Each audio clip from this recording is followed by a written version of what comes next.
Olá, começa agora mais um TV Urbanitários. No programa de hoje vamos falar sobre o impeachment contra a presidente Dilma Rousseff. O processo dividiu opiniões na sociedade, no meio jurídico, expôs contradições, controvérsias e até mesmo abriu precedentes. E agora, como fica a democracia no Brasil? Para falar sobre esse assunto, está aqui na TV Comunitária de Brasília, Vilmar Lacerda.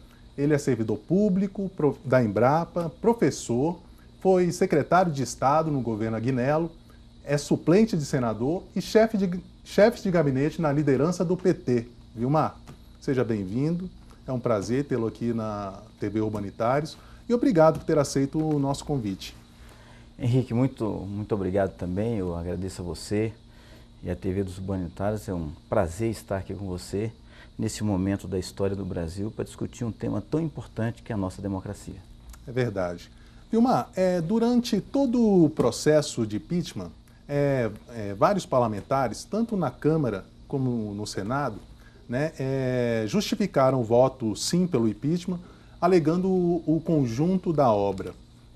Muitos ou alguns desses parlamentares, deputados e senadores, eram da base do governo e alguns até chegaram a ser ministro, ou seja, também ajudaram nesse conjunto da obra.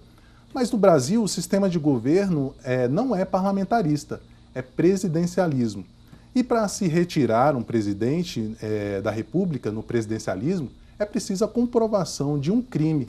E ao longo do julgamento, essa prática não ficou comprovada, né? Você acha que... Como é que você avalia, né, a conjuntura política no Brasil, política e social, nesses dois próximos anos até 2018? Bom, primeiro vamos entender que o país nosso ele está num mundo muito globalizado. Existe uma crise econômica mundial desde 2008. Isso vem se arrastando ao longo desse processo. Ela não passou no mundo e nem passou no Brasil. Ela se aprofundou no Brasil no final de 2014, com a diminuição dos valores das commodities brasileiras, com a diminuição do valor do petróleo, com a crise de água que se aprofundou em vários estados no Brasil, inclusive em São Paulo.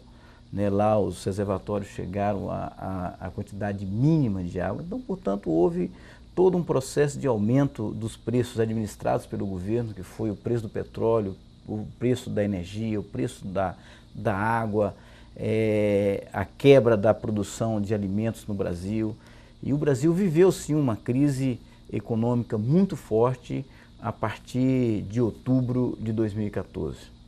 Mas isso, evidentemente, ficará na história porque não há possibilidade de uma crise econômica em um sistema político estável levar uma presidenta da República a ser impeachmentada, como aconteceu aqui no Brasil, porque essa crise não é só no Brasil, é na América Latina toda, nos países da Europa, nos Estados Unidos, fundamentalmente na Europa, o desemprego na Espanha, na França, em níveis avassaladores, a crise no Oriente Médio. Então existe uma crise no mundo, portanto o Brasil não está distante dessa crise.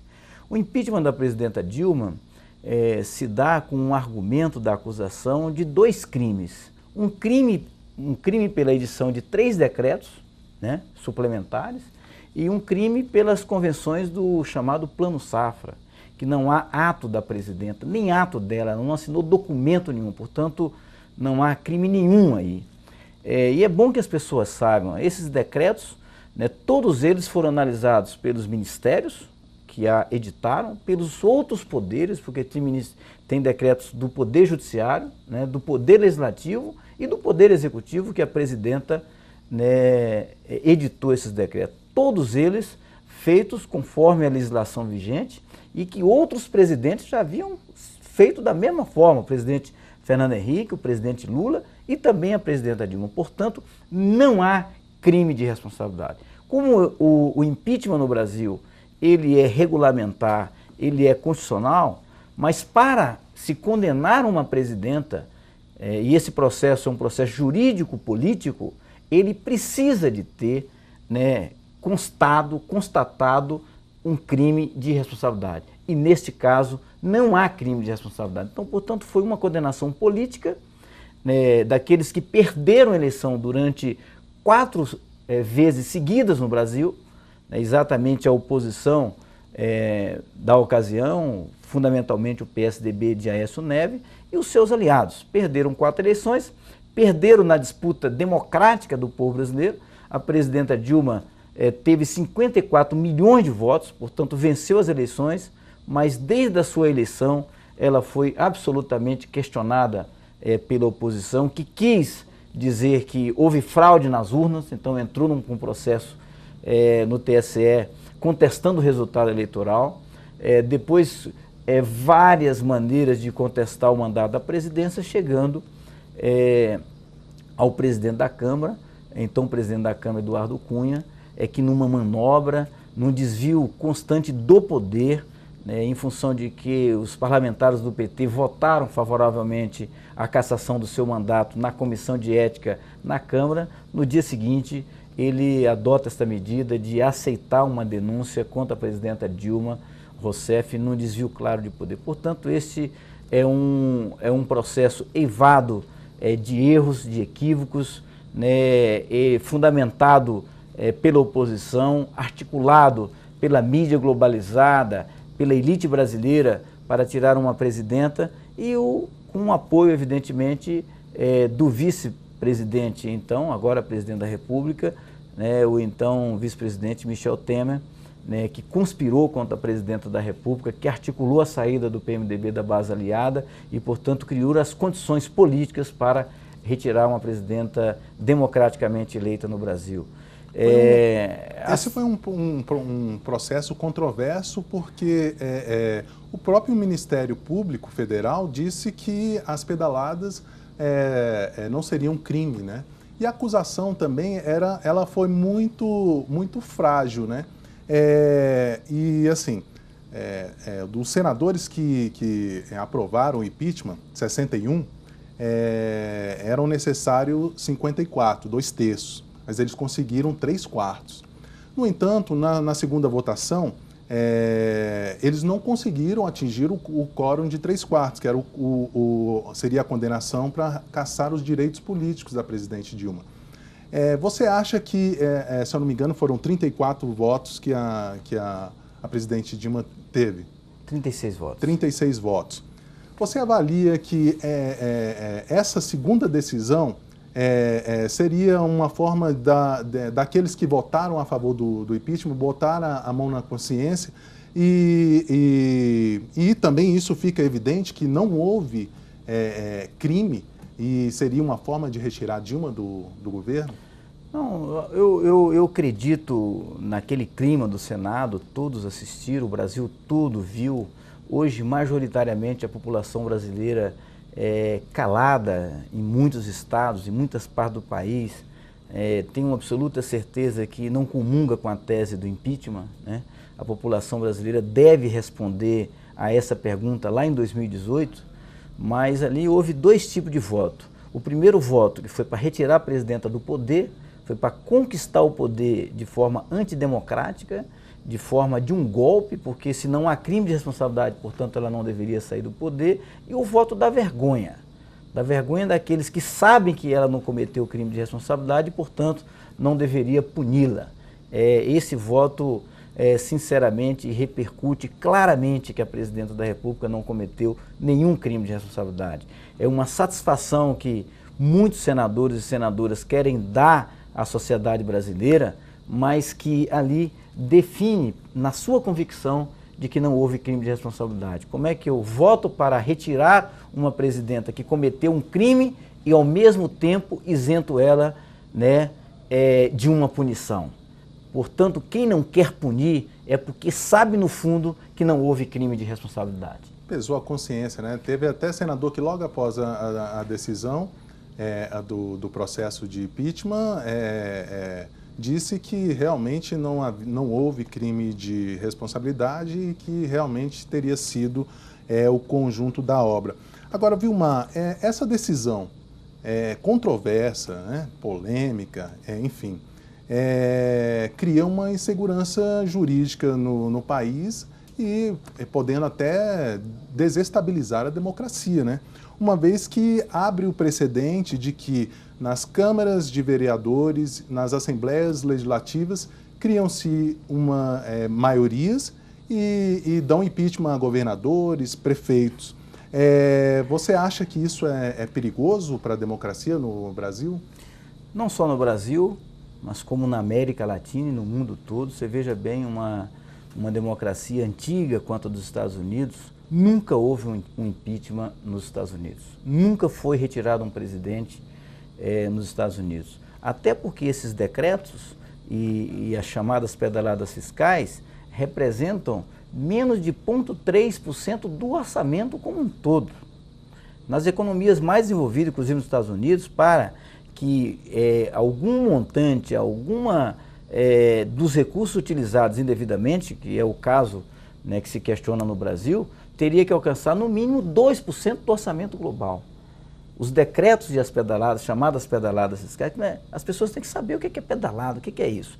Pedaladas são empréstimos feitos pelo Banco do Brasil e outros bancos para o financiamento da agricultura brasileira. E ali o agricultor paga uma parte do juro, pequenos, médios e grandes produtores, paga uma parte dos juros.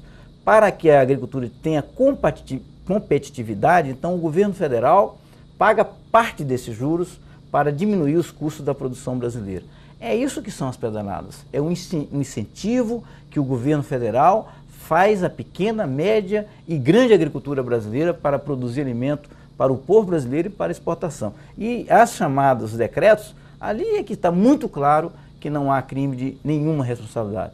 Então, portanto, eu acho que há um sentimento de culpa profunda daqueles que votaram e sim coloca a democracia em risco, não só no Brasil, mas em outros países onde a oposição circunstancialmente faz uma maioria parlamentar, né, e a partir de um não crime, que é o caso aí, a partir de uma decisão política de uma maioria, se tira um prefeito, um governador, um presidente da República, porque isso não vai ser só usado no Brasil não, pode ser usado na Venezuela, pode ser usado na Colômbia, pode ser usado nos Estados Unidos, pode ser usado, porque nós podemos exportar para o mundo inteiro como se tira uma presidenta, como uma oposição que não ganha a eleição pode tirar alguém que se elegeu democraticamente.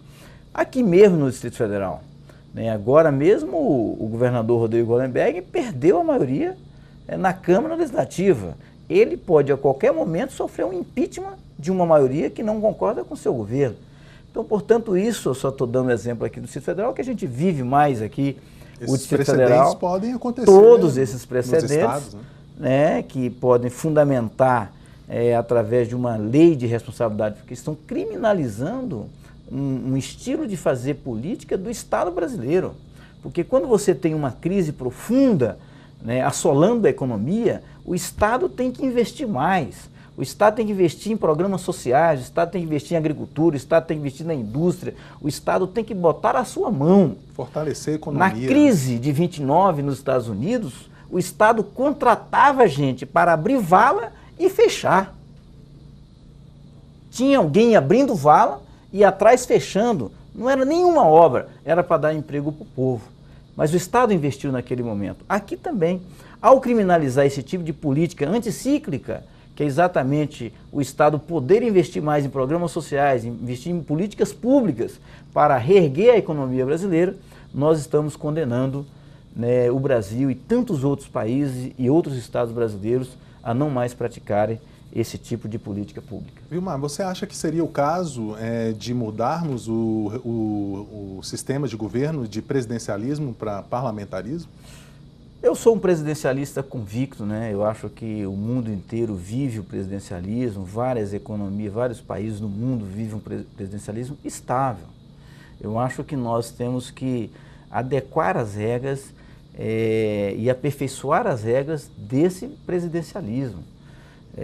Portanto, por exemplo, um impeachment, como é que uma Constituição brasileira permite, evidente hoje, que ao ser julgada se afasta um presidente, logo num processo de impeachment, né, no período de julgamento. E se dê a possibilidade de um vice que eleito na chapa conspire contra, né, o vice-governador do Distrito Federal, pode estar conspirando contra o governador, o vice-prefeito pode conspirar contra o prefeito. Então, hoje em dia, você não pode ter um aliado nem na sua chapa, porque pode ser que mais para frente você tenha problema de relacionamento na política pública, você pode ser traído e pode perder o cargo. Eu acho que nós temos que ter várias reformas no Brasil, uma delas a reforma política, né, que dê mais estabilidade aos partidos políticos, aos seus governantes, rever as leis todas, inclusive essa 1079, que é de 1950, né, que baseia o processo de impeachment de hoje, uma lei absolutamente ultrapassada, que precisa ser aperfeiçoada, e esse processo de impeachment todo que nós vivemos no Brasil, traumático para a sociedade brasileira, vai impor a todos nós que revisemos, né, as leis brasileiras para aperfeiçoá-las nesse novo momento histórico do país. Vilmar, voltando aqui para o DF, né, os senadores Hélio José, do PMDB, hoje PMDB, e Cristóvão Buarque, hoje PPS. Eles já foram do PT, né, e mesmo assim votaram a favor do impeachment. Hoje o Distrito Federal está órfão de um representante no Senado. Aliás, a esquerda no DF está órfã de um representante no DF. Você acha que é possível construir uma candidatura até 2018? Por que eu chamo esse processo de um golpe? Esse processo de impeachment no Brasil, a presidenta Dilma falou isso, os nossos senadores falaram isso, as nossas senadoras, os partidos que apoiaram, que foram contra o processo de impeachment, né, lá no Senado Federal, porque teve senadores e senadoras do PMDB, do PSB, da Rede, do PT, do PCdoB, do PDT, diversos partidos que não apoiaram essa tese do impeachment. Por quê? Primeiro, porque o que está acontecendo hoje no Brasil, depois da saída da presidenta Dilma, é a execução de um programa que não foi eleito pela sociedade brasileira. Então o presidente Michel Temer se elegeu na chapa com a presidenta Dilma, né, articula a saída dela, do governo, para adotar um programa que foi derrotado nas urnas. Esse é o grande golpe para a sociedade brasileira. Então lá não se falou em reforma da Previdência, lá não se falou em venda do petróleo, lá na campanha não se falou em retirada de direito da classe trabalhadora, lá não se falou de que o negociado prevalece sobre o legislado. Então a privatização das empresas estatais, a venda do patrimônio público, não foi esse o programa vencedor. Por isso é que este impeachment é eivado de um golpe contra o povo brasileiro, não é contra a presidenta Dilma, não é contra o Partido dos Trabalhadores. Portanto, se você perceber, esses dois senadores do Distrito Federal que você citou, todos eles foram eleitos na chapa junto com a presidenta Dilma. Se você ver as imagens da campanha de 2010, você vai ver que tanto o senador Cristóvão quanto o ex-senador Rodrigo Hollenberg, hoje o governador do Distrito Federal, que o Hélio é suplente do Rodrigo Hollenberg, foram eleitos nesta mesma chapa, com um programa para o Brasil. Portanto, trair essas convicções, trair esse programa, eleitos nessa chapa e votar pelo impeachment, inclusive pelo conjunto da obra, que eles ajudaram em seus discursos a construir, eu acho que é uma traição a si mesmo e ao povo do Distrito Federal. Portanto, eu lamento profundamente que isso tenha acontecido, lutei profundamente para que o professor Cristóvão Buarque não votasse do jeito que ele votou pelo impeachment da presidenta Dilma. Ao longo desse processo, tive a oportunidade de levar a ter ele, o ex-ministro Zé Eduardo Cardoso, na sala dele. Tive a oportunidade de articular reuniões com os movimentos sociais, inclusive com o movimento sindical. A CUT, a direção da CUT de Brasília e Nacional esteve na sala do senador Cristóvão Buarque. Vários movimentos sociais, várias lideranças do PT e de sindicatos e artistas e educadores, estudantes, líderes estudantis estiveram na sala dele. Ele, inclusive, chegou a reunir 4 vezes com a presidenta da República nesse processo, chegou a reunir com a base que estava contra o impeachment na casa do senador Requião, né? O senador Cristóvão Buarque participou de reunião, ajudou, inclusive, a redigir a carta que a presidenta iria apresentar ao povo brasileiro. Então, portanto, eu E como ele reagia? Eu não achei justo, né, o voto do senador Cristóvão Buarque. Pelejei até o último minuto para que ele, no meu ponto de vista, cometesse esse erro contra a sua história, contra a sua trajetória e contra o povo do Brasil e contra a democracia brasileira. Infelizmente, não foi possível, não conseguimos convencê-lo desse processo e ele terminou votando a favor do impeachment da presidência. Se estivesse lá, não teria votado desse jeito, teria votado contra o impeachment por convicções óbvias de que não houve crime de responsabilidade e o conjunto da obra, quem vota não são senadores, quem vota é o povo brasileiro na urna em eleições diretas. Vilmar, você disse que o Cristóvão se reuniu por várias vezes com a presidenta Dilma, inclusive ajudou a redigir a carta dela ao povo brasileiro. Como ele reagia nesses encontros com ela? E ele dava expectativas de que votaria contra o impeachment? Não, em algum momento o senador Cristóvão Buarque teve muita dúvida, né? Inclusive ele fala que o crime é pequenininho, o crime que ela cometeu é muito pequeno. Eu não participei em nenhuma reunião que ele teve com a presidenta Dilma, apenas ajudei a articular o encontro entre os dois. Por várias vezes eu ajudei, e ele não nega esses encontros, ele fala isso abertamente, que encontrou com a presidenta Dilma. Eu sei que ele, o senador Requião, em determinado momento, redigiu a minuta da carta ao povo brasileiro, inclusive tinha passagens de frases que a gente via exatamente escrito, né, pelo senador Cristóvão Buarque. Mas, infelizmente, esse processo não houve a possibilidade do seu convencimento, né, e ele terminou votando a favor do impeachment. Eu lamento profundamente esse voto, né, dele, né, até porque sou seu suplente, pelejei para que ele não fizesse isso, até cheguei a falar para ele que eu não desistiria dele nunca, né, nesse processo, iria tentar convencê-lo até o último minuto, né. No penúltimo dia antes do julgamento, chegamos a reunir, eu e ele, mais o senador Assir Gurgas e mais a senadora Cátia Abreu, na tentativa de convencê-lo, né, a votar contra o impeachment, o que não foi possível. Ele votou favoravelmente ao impeachment. Lamento profundamente, também lamento a posição, né, do senador Hélio José, que foi eleito na ocasião pelo PT, né, junto comigo, nós dois fomos suplentes, ele do Rodrigo Hollenberg e eu do senador Cristóvão. Ele teve a sorte, né, de assumir o mandato em função da eleição do governador Rodrigo Hollenberg e também votou favoravelmente ao impeachment. Hoje está no PMDB e era uma posição do PMDB votar favoravelmente ao impeachment. E o Hélio José, o senador Hélio José, seguiu esta orientação partidária e também votou, né, pela cassação do mandato da nossa presidenta, lamentavelmente também votou. Eu lamento profundamente, acho que a história fará justiça, acho que o povo brasileiro julgará todos nós nas urnas, aqueles que votaram favorável e aqueles que votaram contra. Só em 2018, nas eleições nacionais, é que nós vamos verificar quem tinha razão, a democracia ou aqueles que estavam ao lado, né, de retirar a presidenta através de um golpe no Brasil. Essa é até uma pergunta que eu quero te fazer, mas vou deixar para fazê-la mais para o final.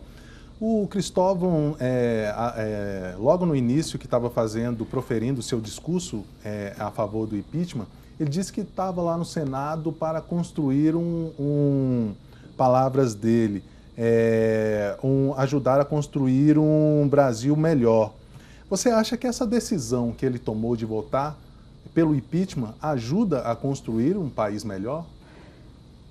Olha, Henrique, antes de vir para cá, eu acabei de passar ali num ato dos servidores e da EBC, a empresa brasileira.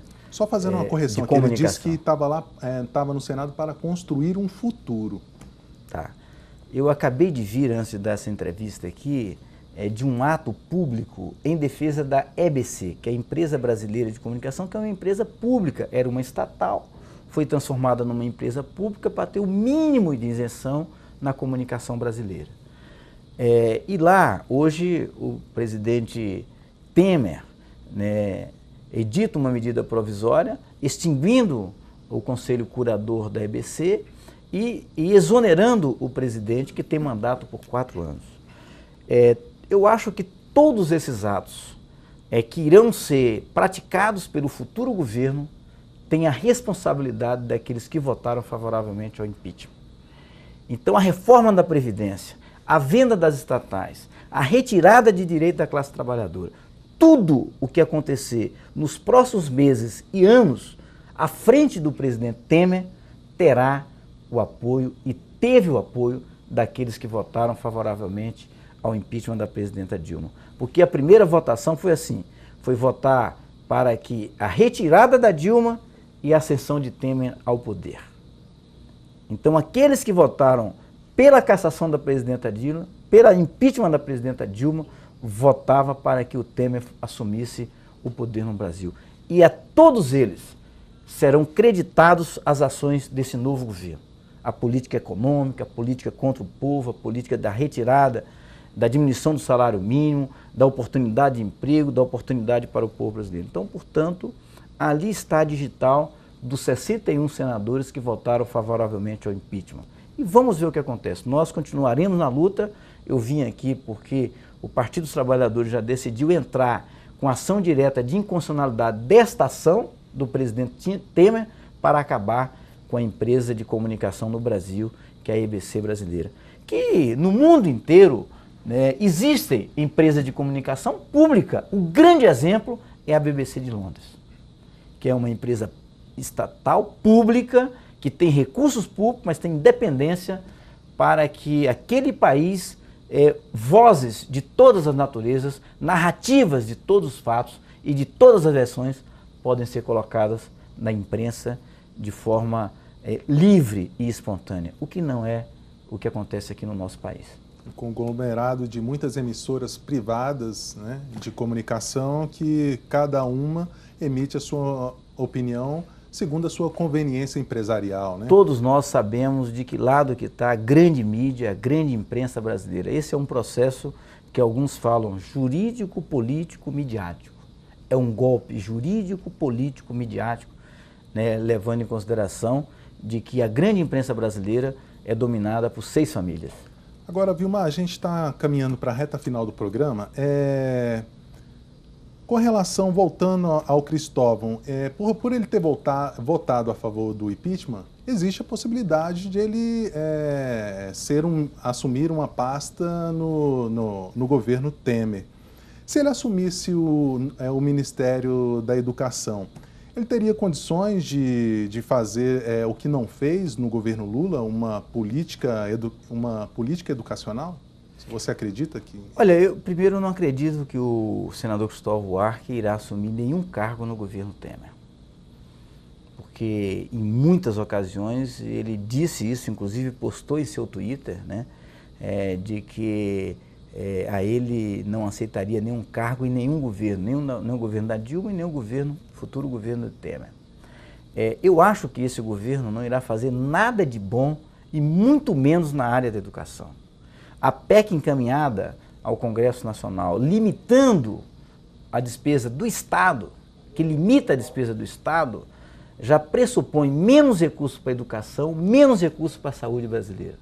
Portanto, também é outra coisa que iremos creditar aqueles que votaram favoravelmente ao impeachment. Então, eu não vejo nenhuma possibilidade de fazer alguma coisa melhor para o Brasil do que está sendo feito com FIES, ProUni, tantos outros programas, né, que alavancaram a educação brasileira nos últimos tempos, né?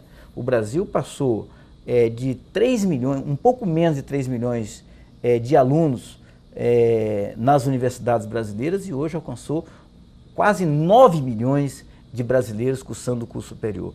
Esse é um programa que veio construído pelo presidente Lula, pela presidenta Dilma.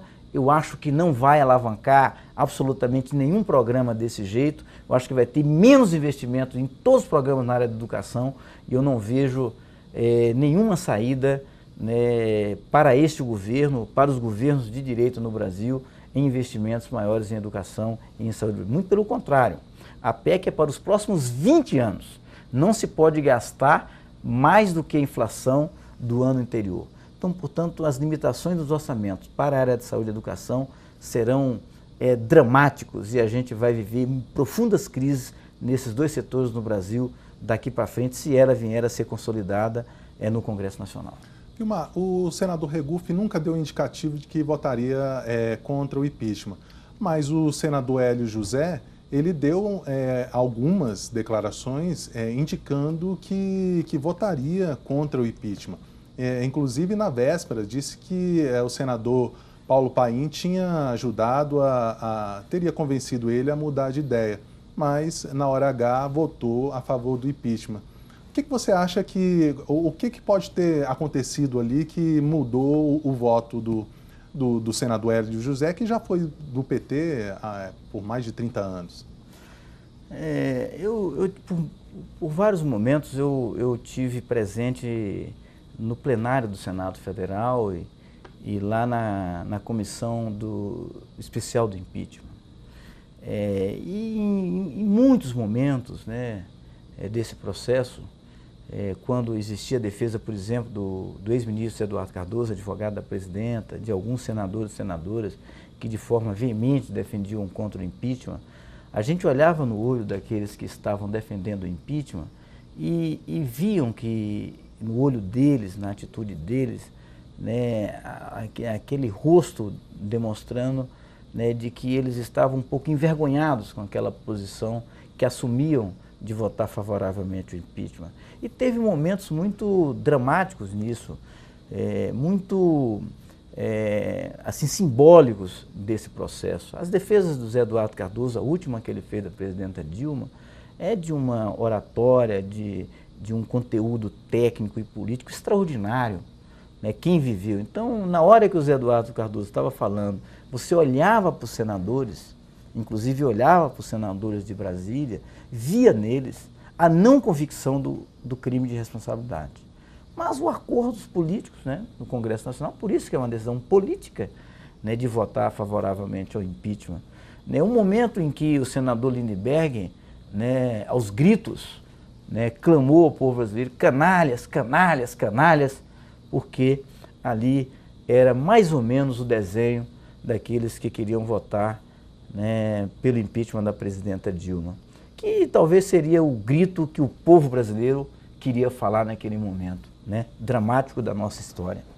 Que em outros momentos, né, outros políticos, né, que defendiam a ética, a moralidade, as leis, também falavam canalhas, canalhas, canalhas. Em diversos momentos eu senti o próprio senador Regufe, o senador Cristóvão Buarque e o senador Hélio José, em diversas fases desse processo, com muitas dúvidas de votar sim ou não pelo impeachment. O senador Regufe, eu conversei em diversos momentos com ele, né, tentando convencê-lo também de não votar pelo impeachment. Infelizmente, todos eles votaram pelo impeachment da presidenta Dilma, provavelmente pensando na base eleitoral em Brasília, né, pensando na sua base eleitoral, mas não pensou na história.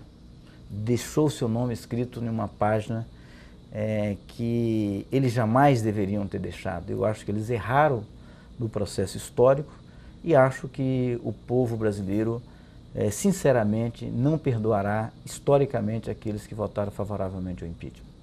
Vilmar, para finalizar, que a produção já me avisa ali que estamos prestes a chegar ao final do programa, mas eu gostaria de fazer essa pergunta. Você acha que cada um daqueles 61 senadores que votaram a favor do impeachment, mesmo muitos deles sem convicção, né, e até mesmo constrangidos, esses senadores mancharam as suas biografias? Eu acredito que sim. Por mais mundo, se você vê os jornais de ontem, do mundo inteiro, todos os jornais, grandes jornais do planeta falaram que era um golpe. O The Guardian foi um golpe baixo do povo brasileiro, um impeachment do povo brasileiro. Não teve uma manchete no mundo inteiro que defendeu o impeachment da presidenta Dilma. Diversos editoriais no mundo, aqui mesmo no Brasil, né, da parte mais isenta da imprensa brasileira. Todos nós sabemos disso. Então, portanto, se não há comprovação de crime de responsabilidade, não havia nenhuma possibilidade de que, pelo conjunto da obra, pela crise, pela Lava Jato, pela corrupção, votar para a retirada é de uma presidenta da República, porque não é caçar a presidente, é caçar o voto de cada um dos brasileiros. É dizer que o seu voto, o meu, não valeu. Porque nós elegemos ela para presidente da República e 61 senadores foi lá e caçou o nosso voto. Eu acho que ficará na história. A história vai julgar. A história, eu não sei se condena ou se absolve. Eu sei que aqueles que deram o golpe de 64 foram condenados pela história. Aqueles que deram o golpe antes de 64 no Brasil foram condenados pela história. Aqueles que deram golpe em outras partes do mundo, cito o exemplo de Mandela, que ficou 30 anos preso, também foram condenados na história. Então, portanto, eu acho que a história não perdoa aqueles que traem, né? Que tem um ditado que é o seguinte: o político, né, gosta muito de trair, mas o povo abomina o político traidor. O tempo e a história são implacáveis, né? Vilmar, agora, tudo isso continua em aberto, porque você citou a Lava Jato, Michel Temer já foi citado várias vezes em delações, ministros dele também já foram citados. Pode haver golpes dentro do golpe, né? Então, talvez nos próximos 2 anos a gente ainda possa ver muitas coisas, mas isso daria tema para um outro programa. Infelizmente o nosso tempo esgotou. Eu gostaria de agradecer aqui a sua participação na TV Urbanitários. O prazer foi todo meu estar aqui com você, Henrique. Sei que as pessoas que assistirão esse programa guardarão para a história cada palavra aqui dita por nós, mas vamos continuar lutando por um Brasil melhor, agora na oposição ao governo de Michel Temer, com os movimentos sociais, com o povo brasileiro, né, certamente construindo, né, esta oposição qualificada, honrada no Senado e na Câmara e no Brasil afora, né, para que a gente retorne à democracia em 2018, certamente com o voto do povo brasileiro, né, e certamente teremos candidatura ao governo nacional, né, seja Lula, seja outra candidatura nossa, mas vamos continuar defendendo a nossa causa, defendendo o nosso legado feito ao Brasil, que nos honra a todos de esquerda, dos partidos de esquerda, do próprio Partido dos Trabalhadores, pelo que fizemos ao longo desses 13 anos no governo do presidente Lula e da presidenta Dilma. Não temos nada do que nos envergonhar, nem mesmo as investigações da Lava Jato, que só foi possível em função das leis que criamos e das condições que demos ao Ministério Público, à Polícia Federal, ao Poder Judiciário, para julgar e prender todos os corruptos no Brasil. Continuamos abertos a tudo isso, mas querendo que o Brasil tenha prosperidade e vamos lutar para isso no campo e na cidade. Ok, Vilmar. Eu conversei com o Vilmar Lacerda, professor, servidor público da Embrapa, já foi secretário de Estado no governo Aguinello, é suplente de senador, chefe de gabinete na liderança do PT no Senado, foi presidente do PT-DF também, e ele falou sobre as consequências do processo de impeachment nos próximos anos. Você pode rever esta e outras entrevistas em nosso site www.urbanitariosdf.org.br ou em nossa página no YouTube, TV Urbanitários DF. Você também pode mandar sugestões e críticas para comunicacão@estildf.org.br ou pelo nosso WhatsApp 9144 8075. 9144 8075. Muito obrigado pela companhia e até a próxima.